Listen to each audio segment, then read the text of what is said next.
Hello, everyone. Welcome back to the Women's Health presentation and education speaker series section. Uh, Sorry for the delay. There were some internet connectivity issues that got in the way, but now we are back and you should be able to get right into the swing of things. Okay.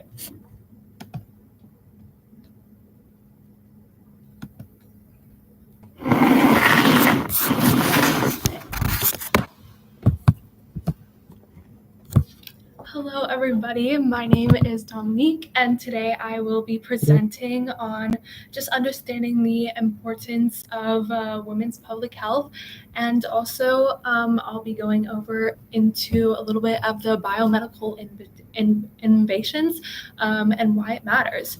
So I'll be going over some history of understanding women's health, and then go into some of the research and medical products that have been specifically designed for women in the past few decades. So like I said, my name is Dominique Bennett. Looks like we're waiting to have some of the things go through.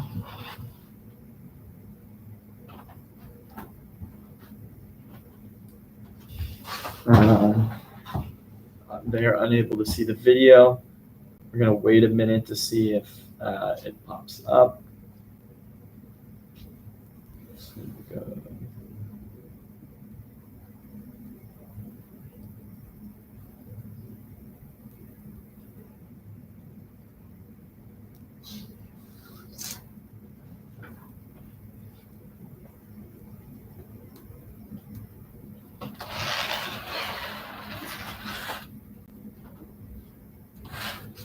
Currently unable to see.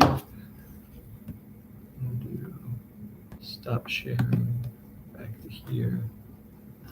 Let's see if this works. Here we go. Okay. Let's try sharing it again.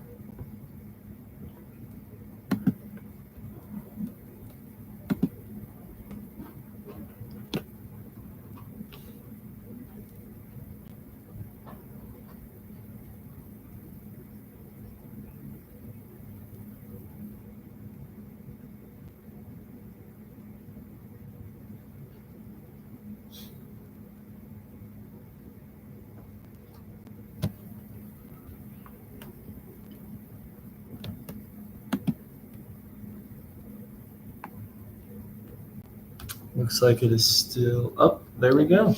Perfect. Okay. So we will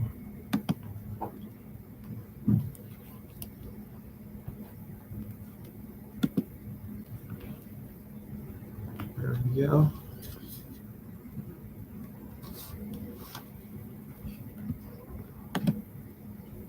Making sure everything will stay this way.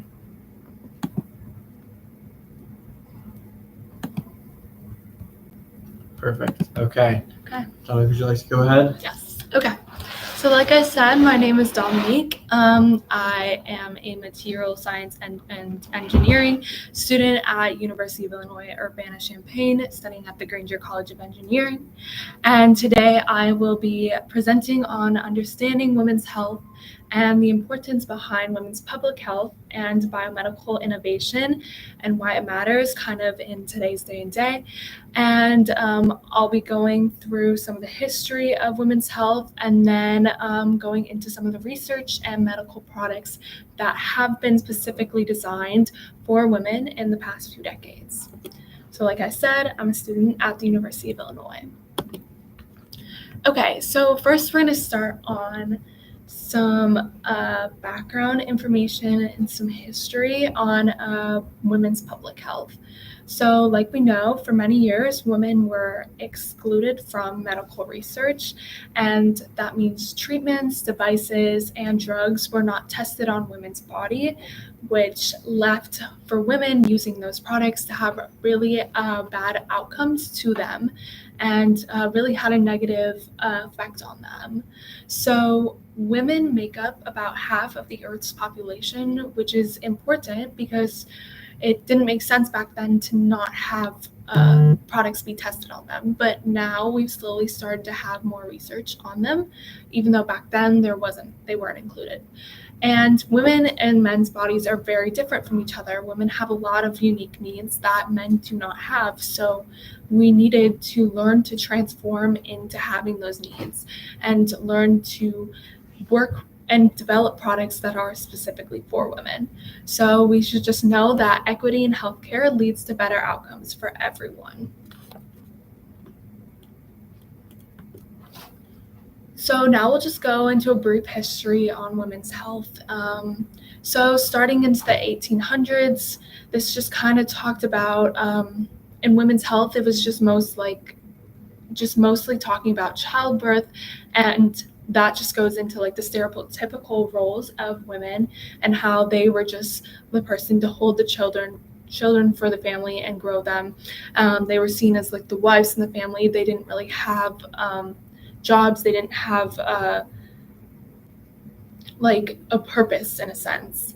And then in the 1900s, when women started to fight more for their rights and they wanted to be seen in studies, men told them that they were too emotional to be studied and that their studies, when they were being researched, would not be beneficial in order to develop products and develop medicine for everyone to use. But slowly into the late 1970s, in 1977, the FDA banned women of children bearing ages from clinical trials. So women were allowed to be in clinical trials, but it also allowed women who were holding children to not have to be in these clinical trials and affect their pregnancies. So then in 1993, US laws finally required women to be included in research, and since then, women have been included in development of products and medicine and medical devices. So, of course, for most of history, women's healthcare was mostly about fertility and pregnancy. Serious diseases in women were ignored, and they were seen as non-efficient and not brought into the world, and women were kept out of these studies. But since then, the studies have been changed, and women have been included in that. So, like I said, women were not included in a lot of the studies. So there was a lot of gender biases in medicine, and this didn't include just medicine. It also included a bunch of other products. So in particular, a bike seat was designed just for men. Men have a higher pelvis bone, whereas women have a lower pelvis bone. So women, if you're ever biking, you're very uncomfy. That is probably because bike seats are designed for men's skeletal structure rather than women's. So a lot of women during this time period in the late 1800s and the 1900s are misdiagnosed or dismissed when they were reported symptoms because people didn't believe that they were actually experiencing them. And this slowly changed, but there's still a long way to go. So women's pain, of course, was taken a lot less serious. They were seen as just being too emotional, and normal symptoms in their body were not seen as normal for women, even though those symptoms would be seen as normal for men. And also, we learned that heart attacks in women look differently than men, so that could lead to them being misdiagnosed, or they can lead to being just undiagnosed in the world. So then also, like I said, with a lot of equipment, like the bike seats, most devices were tested on men and not women. So when men would use an equipment, it would work correctly for them. But when it comes to women, the women would not be able to use the equipment or the medical device because it's not developed to their body and their needs. Okay, so now we're going to switch into kind of the biomedical innovation kind of aspect of that, and I'll be talking about the products that have been designed for women in the last few decades. But first, we're going to talk about what a biomedical product is. So biomedical products are not just medicine, they're smart tools designed to support and understand the body. And now more of them are finally being made for women. Like I said, I'll be discussing a few of them. And biomedical products have just continued to evolve and get better. And we've been able to include more monitoring technology that can just be a wearable device. Okay, so biomedical is just combining biology and kind of engineering to help people. And it just allows us to create and design these technology products that can help make us more understand a person's body and a person's health. So some examples are implants, wearable like watches, or Dexcons, hormonal therapies, and diagnostics, so like trends over time. And with that, women-specific innovations are growing. So now I'm going to be talking about a few of the innovations that have been designed for women and biomedical products. So first, the IUD.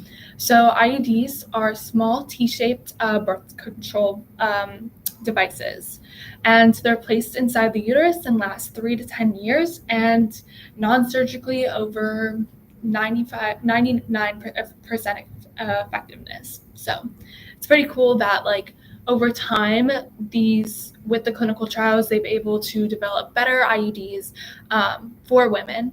So originally these designs were not as effective, and they did cause a lot of pain to women, but over time the new versions have become better, and now the IUD is now a top birth control replacement and choice. But like I said, the early designs did cause problems, but we're slowly making new versions that are better. So the new versions are safer, they're smaller, and better because women were involved in the development, and their feedback were a part of the research, and women were able to tell what they would want in an IUD and in this with the clinical trials. Next is the Willow and LV wearable breast pumps. So before, they just had manual breast pumps and traditional breast pumps, which were very uncomfortable, and just were a lot of work that had to be put in to get the breast milk. But now these small products, which are shown on the left side of your screen, are very silent. They're wearable breast pumps, and they're hands-free and no cords. So women can easily breast pump when they're at work and they're out and about, when they're not with their child. So they're able to still get breast pumps and get their breast milk. So women can pump on the go if they're driving somewhere or if they're running errands, and they're very non-visible, so you can easily hide them under a shirt and under an outfit, and people are unaware of it. And like I said, they're designed with women's real life needs in mind, and they're a lot better than the traditional pumps where they were bulky and awkward, and they allow to live life without being stuck to a machine.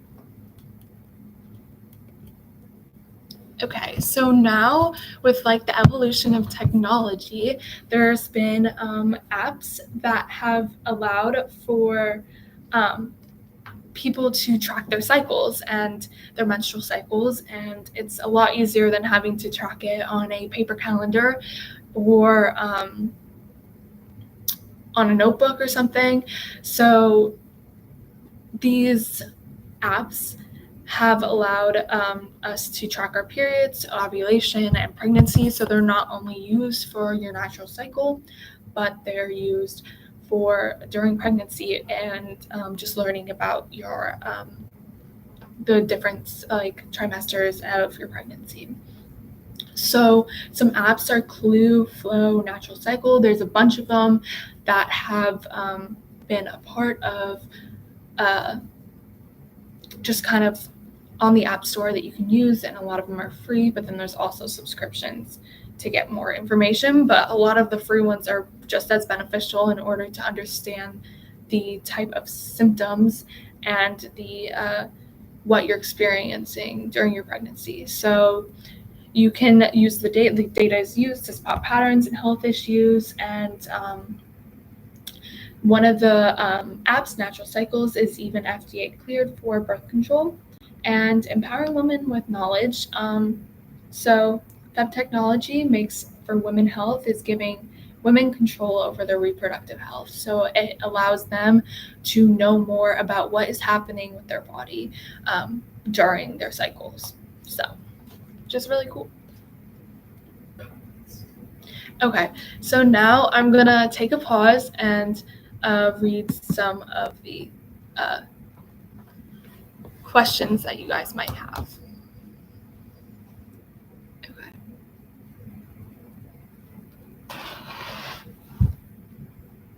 Yeah, so like a lot of people said, there is a lot of ignorance around women's health, and that it needs to be better paid attention to.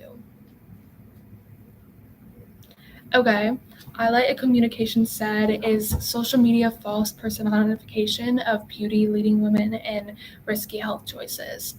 So I would say there is a limit on what social media does show. When you're posting on social media, people tend to present and put out their best version of themselves. So yes, it can lead to some personification and stereotypes of what a woman should be like, but I believe it's a good way, if you have the right mindset, to share what you believe in and share like body positivity and not be afraid of what of like yourself, talking about your cycle and talking about pregnancy and infertility. Like, it should be a place where we can share our stories and our experiences that we go through, rather than a place where you feel judged about and feel just uncomfortable looking at pictures of other people. Like, it should be a place where we share and spread positivity about each other, rather than being worried about our bodies. And yeah, so should we be careful and teach patients about IUD, or they come with infections and all sorts of stuff? So like I said, IUDs are only getting more beneficial. They're still developing better versions of IUDs that with women's feedback.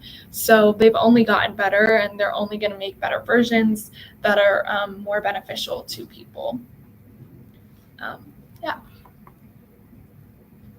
Okay, so now I'm going to go back into more of the technology. Feel free to ask questions throughout this.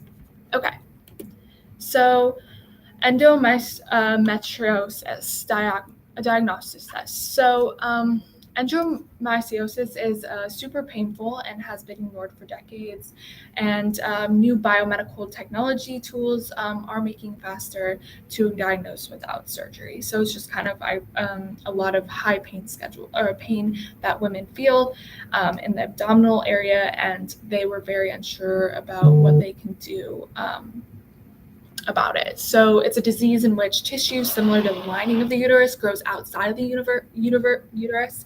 So it's very uncomfortable for women. And of course, since women's health were not paid attention to in the past, they didn't see this as a crucial issue, and they didn't see it as an important way in which they should study and figure out a solution to. But now there's a lot more diagnostic tools, and they're slowly getting more research in order to figure out what they can do to try to fix this. So there's colonoscopy, cystoscopy, and MRIs, imaging, that have been used. So the more testing you do, the earlier diagnostics and less pain and better care that they can get. So that's why women a lot of times are able to do those yearly colonoscopies or MRIs in order to make sure that they're not having any issues. And back then, it really took 7+ years to be able to diagnose, and that's on average. So it can take a lot more time to be diagnosed with endometriosis. But with these diagnostic tools, like the physical exams and imaging tests and a surgical practice called laparoscopies, they can are able to figure out the best medicine that they need. There's not really a cure for it right now, but they're slowly using more research to create that.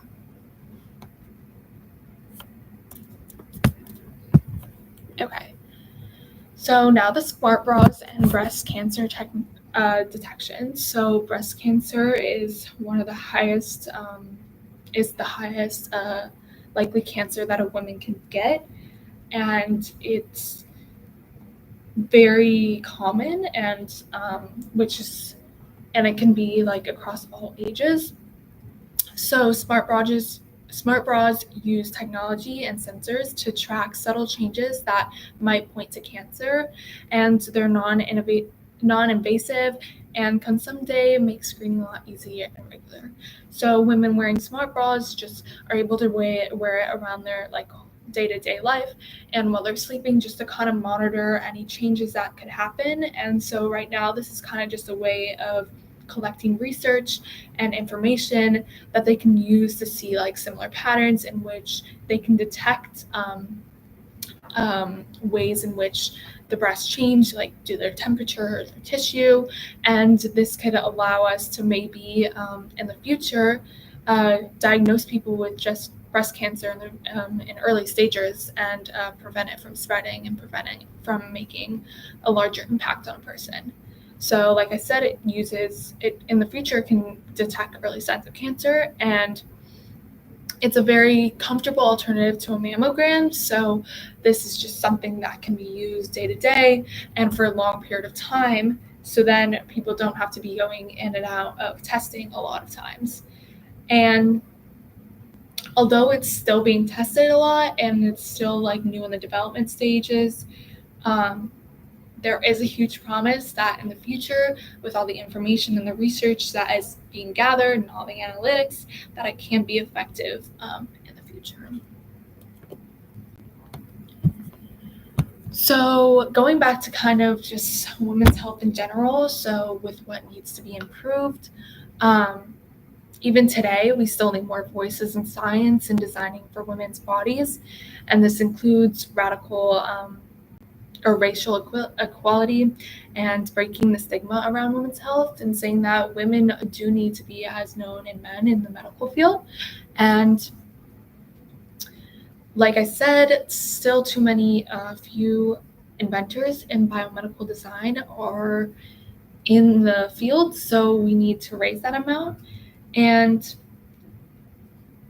even though women are slowly starting to be more acknowledged in the medical field and the research, menstrualization and menopause are still ignored, and there still needs to be a lot more research done on it.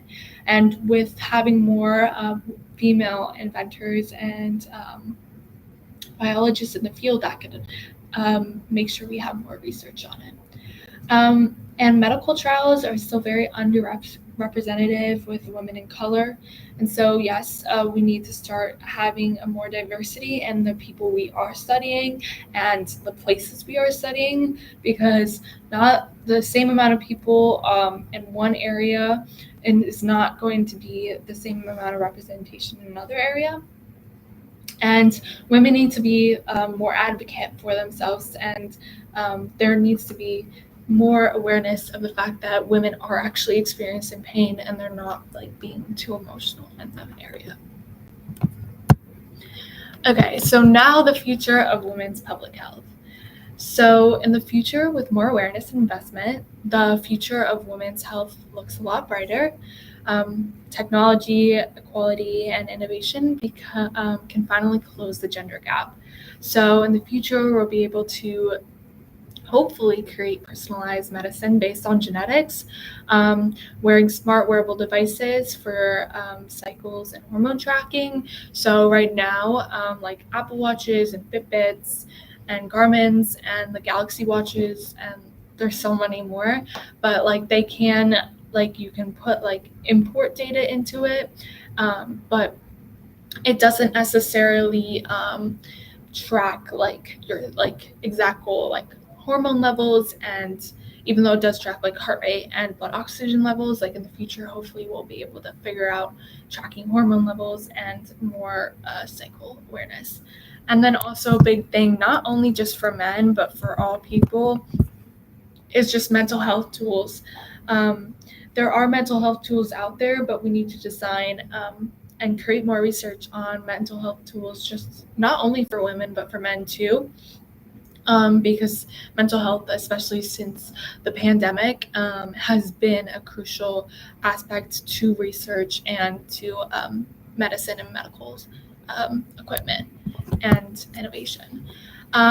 So also women, we need more women-led innovation and research. Like I said, we need more women in the innovative and research field, which will help us be more aware of people and be more aware of what we can do better to help women live and a better life and be more active and be more prominent to standing up for themselves and how they are feeling in order to be better. Okay, so this is just the final takeaways from my presentation. So from smart bras to period tracking technology apps, new products are helping women live better, more informed lives, and the more we invest in women's health, the better our world's society will be, and our whole society will be. So, like I said, women's health was overlooked, but now that's changing, and they're becoming more a part of research and clinical studies, and with that, it'll be only better. And then also biomedical products designed for women, like I said, and I talked about, will be a lot better. And there will be more products and more series and designed for women.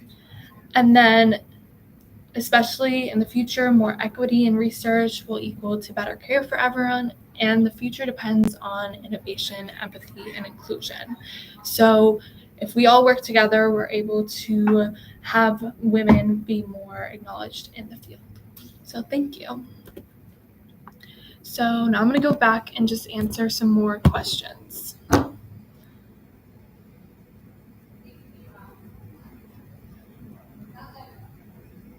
What are the best ways to improve diversity within the medical field? I think a lot of it is for women to not be afraid to stand up for themselves and to want to participate in the innovation and in those clinical studies. So like I said, I'm studying material science and engineering. I want to be a part of those discussions and those designing of those products that can make women's lives better. How technology helps to improve women's health today. So like I said, and I talked about the different kind of products that are designed. So these smart bras are helped so then we're able to monitor kind of changes in the tissue and breast, and that just helps for research in the future and helping us acknowledge and understand what patterns we can see in order to prevent breast cancer from happening, and then also catching it in the early stages. And then period apps, it's a lot easier to have something on your phone instead of having to write it down, and it's always with you. And then also the notifications you get from those apps can tell you, oh, you're this many days away from your period, or you're in this cycle of your period and these are the symptoms you are likely to experience and things you might be craving during that time period. So it's very important to have those apps because it just helps you be more and understand your body. And like the breast pumps are just like very nice and a lot easier to have, especially if you are a working mother, which is more acknowledged about today and more important in today's society. Next, what are the best ways how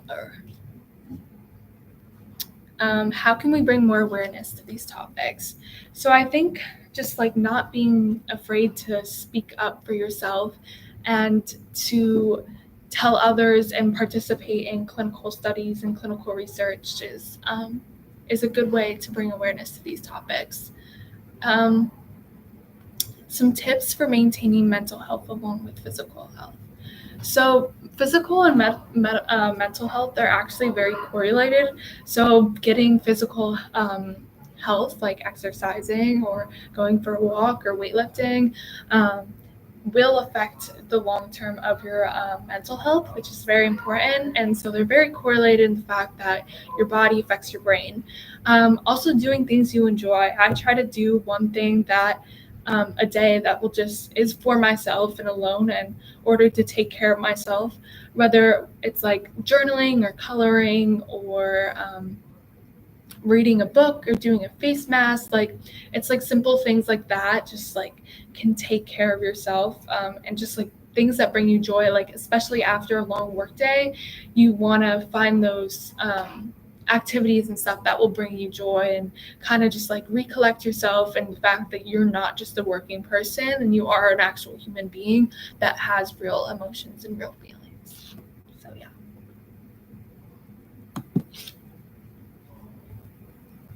I think there are one or two more questions about malnutrition. Can we read it?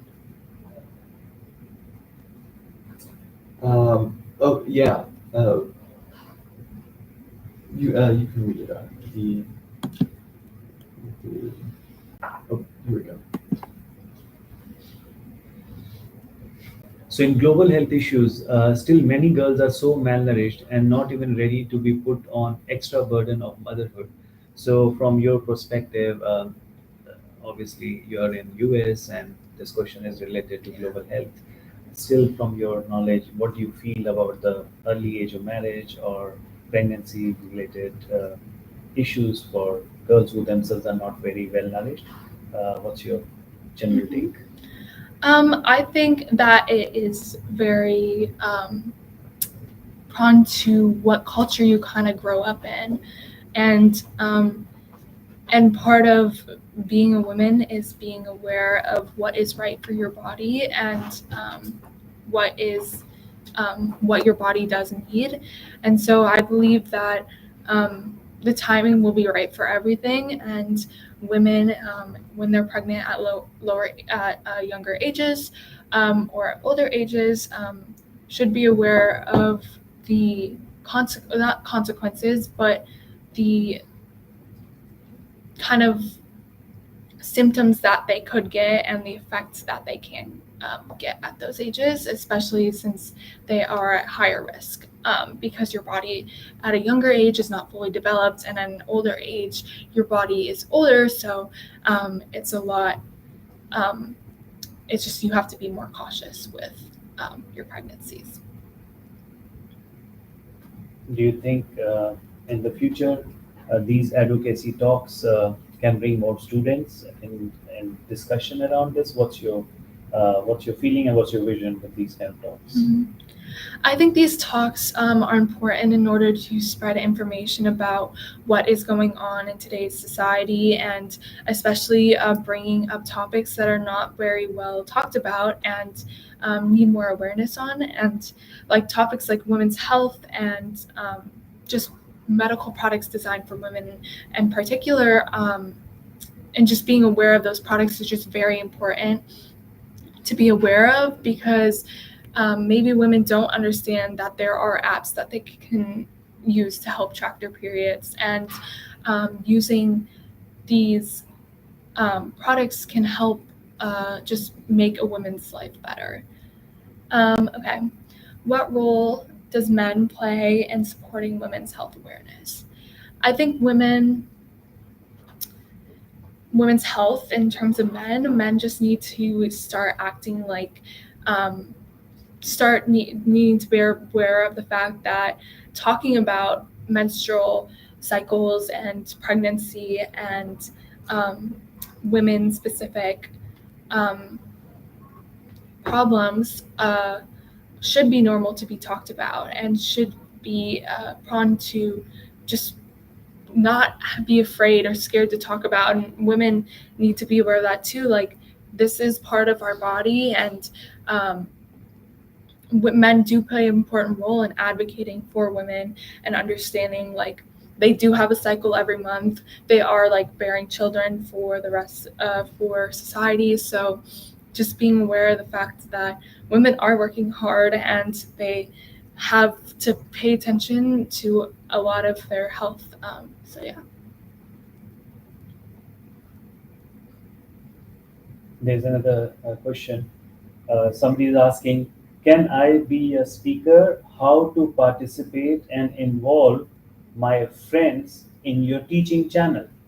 Okay, well, you can share our YouTube channel with them. You can click the share button at the on the side of the like button. Also, be sure to like it, and the share button, you can share it with like a bunch of different places like WhatsApp, Facebook, email, and just let everyone know that this channel is a good place just to learn more about biology and medicine and STEM resources. Any examples of health choices you have made to make in your experience? I think for me, I try to work out on a daily. I try to find that time, even if it's as simple as like 15 minutes of exercise or going on a walk. I find that time to work on my physical health in order to strengthen my body and to keep it healthy, and then also to be aware of the fact that you should not push yourself beyond your limits.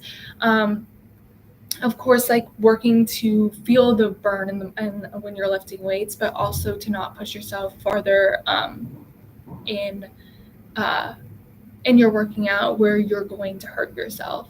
Working out should be something that's enjoyable, like something along the lines as swimming is not enjoyable for some people, but is enjoyable for others. So it's important to find some sort of exercise that is beneficial and that you enjoy doing on a day-to-day basis, and to not push yourself too much when you are doing that exercise, to push yourself to a limit, but not over that limit. Please talk about the importance of regular health screening for women. So this is very important, especially as you get into your late teens and in your 20s, and of course beyond that, is to get that yearly or 6-month screening of like a colonoscopy or an MRI or breast screenings, because your body changes a lot, and you have to be aware of the fact that something could not be there in like a day and then could be there like a few days later, like you have to be aware of the fact that your body can change drastically. Like your body's like literally like working so fast right now, like it's making cells, like it's constantly working in order to keep up with you and pump blood into your, like, it's, your body's very important to take care of, and that's who you are. So getting those regular health screenings will help you just kind of learn about your body, and when you get those results, learn about what needs and what steps you need to take in order to make yourself a healthier person. Do you think youth girls have enough awareness on social media about holistic health rather than cosmetic health? What is your take? I think that cosmetic health is very important, especially when it comes to what products you are using, because products could be good to some people, but some products could cause people to allergic react to other people. And I think knowing, not just using products based on their looks and their appearance and who's like releasing the product, whether it's a celebrity or a well-known brand, but actually being aware of what's in the product and looking at the specific chemicals and materials being used in it, because some chemicals could cause materials could cause your skin to break out, whereas you have to be specific and aware of what is actually in your body. Okay, so cosmetic health, basically, when it comes to social media, like I said earlier, is just kind of putting out your best self on social media. So I think social media is not the best place to kind of be aware of your appearances, because that's not exactly how a person is going to be viewed every day, because people just tend to post the best of version of themselves online instead of their worst version. So I think the outward appearance base with social media is not a good representation of it. But then when it comes to your whole body health and your focus, I think social media, there is a lot of people who advocate for body positivity, and there's a lot of people who share fitness videos on YouTube or on Instagram and stuff that give people a good way in order for them to take care of their body. So I think when it comes to cosmetic health, I would probably do your own research and to not be super critical over yourself based on what you see on social media. But when it comes to holistic health and your whole body, you should not be looking at what a person looks like on social media, but you can use the information they are giving about specific workouts to do and exercises you can do to strengthen your body. So yeah. So while if somebody else is typing a question, there is some information about the next talk, which will be starting in 15 minutes, and you can give the information for the next talk, 12:30 in US time. That is another 23 minutes. You can tell the audience. Okay, so Dr. Elvin is a founder at Lights Seartech, and we'll be hosting a speaking talk in 20 minutes, and he'll be discussing the healing effect of light, so photobiomodulation and photodynamic therapy.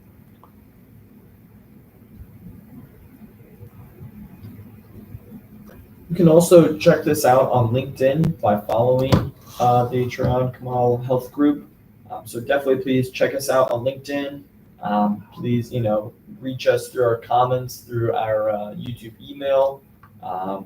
And yeah, please reach out to us. Absolutely. So if there's any other question, or we have had all the answers. Yeah. If you guys have any other questions.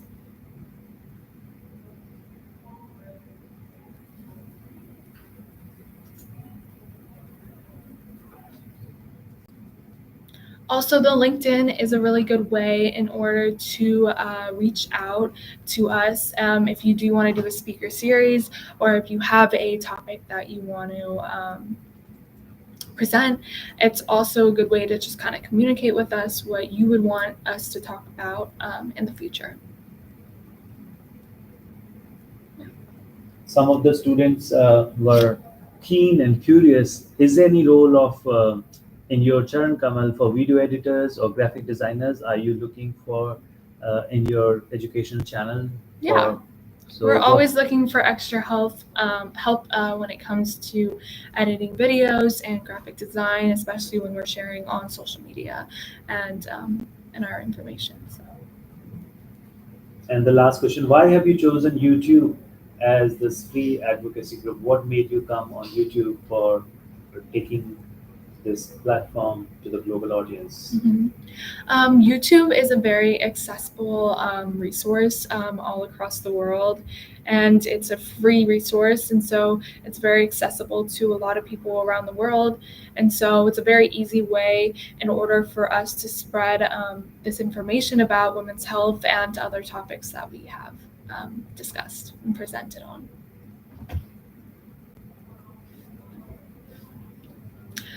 Thank you so much, and have a great rest of your day. We'll having our other presentation soon. Thank you.